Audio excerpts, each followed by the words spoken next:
objet est une force exercée par la Terre.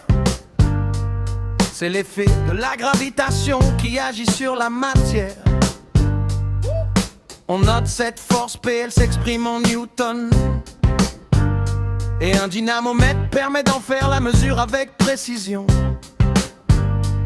Pour la représenter, on trace une flèche verticale pointant vers le centre de la Terre, direction normale.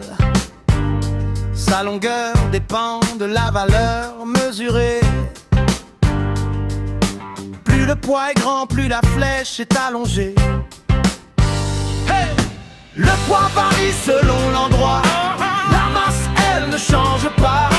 Poids égale masse fois, j'ai une relation simple à utiliser. Le poids dépend de la pesanteur. La masse reste la même en tout lieu.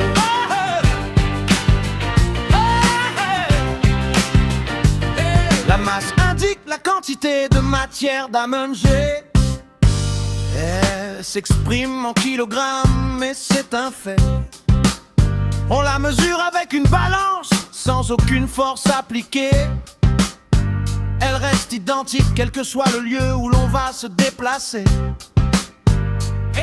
Poids et masse sont liés par proportionnalité.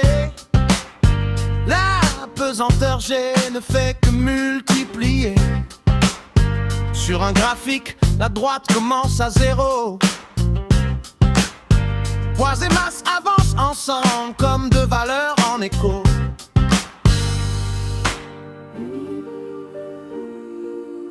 L'intensité de la pesanteur. L'intensité de la pesanteur dépend du lieu. Elle change d'un astre à l'autre, c'est un phénomène réel et sérieux. Sur Terre, elle vaut environ 9,8 newtons par kilogramme.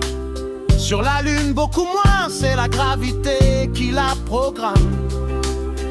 Ainsi, le poids varie quand la gravitation change. Mais la masse reste constante, aucune valeur ne s'échange.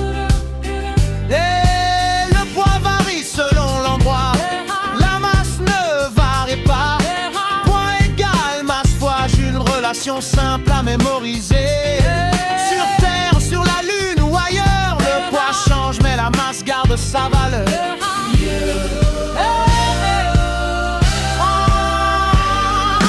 Le poids varie selon l'endroit. La masse, elle ne change pas.